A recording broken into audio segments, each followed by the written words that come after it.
Hey, welcome back guys and girls to Computer Networking Tutorial Series by KHYoungerGame, and we will continue our discussion on OSI model. And now we will discuss in detail about different layers in OSI model. So, as I have already told you, that the first layer or the last layer which communicates directly with the applications and the users is called the application layer. So it interacts directly with the users and with the applications, and other tasks of the application layers are to identify communication partners, to determine resource availability, and to synchronize the communication. But just to make it simple, let's remember that application layer is the layer which directly interacts with the user and the applications. And the application layer divides the message into PDUs. And PDUs stands for Protocol Data Units. Protocol Data Units.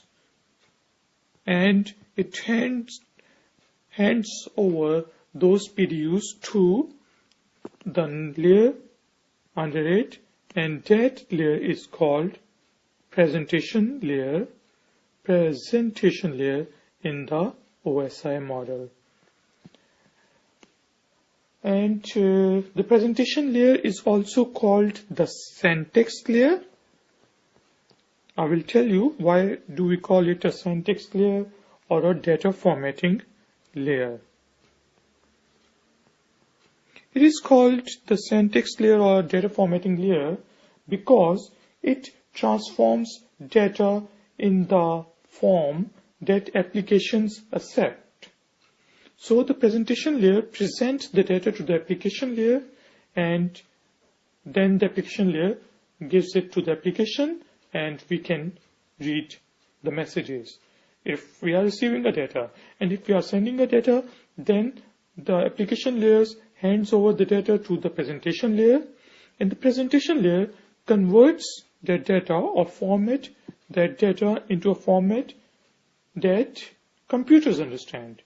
So the main purpose of the presentation layer is to present the data. And it also, in addition to presenting the data, it also encrypts or decrypts the data.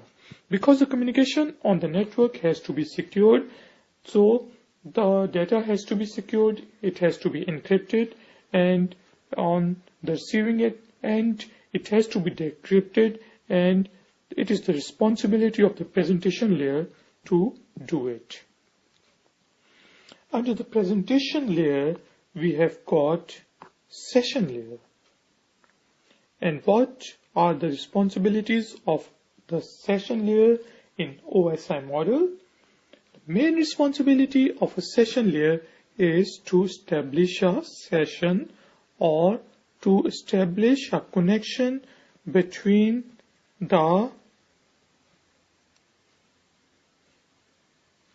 two nodes. So it establishes a connection between the two nodes, between the two communication nodes. In addition, it also maintains that connection, and when the communication has been done, it terminates that connection. So it establishes, manages, and terminates the connection between the local and the remote device or a node. And it is also the responsibility of the session layer to secure the session. So it also secures the session. On number 4, we have got transport layer. And as I have already told you that our TCP protocol, transmission control protocol, it works on the transport layer. And the main responsibility of the transport layer is to reliably send data packets between nodes. So it converts the data into packets. Packets are converted into data on the transport layer, and then those packets are reliably sent to the remote computer, and it is the responsibility of the transport layer to do it. In addition, it also corrects the sequence of the packets, and it is the responsibility of the transport layer is to send the packets without errors.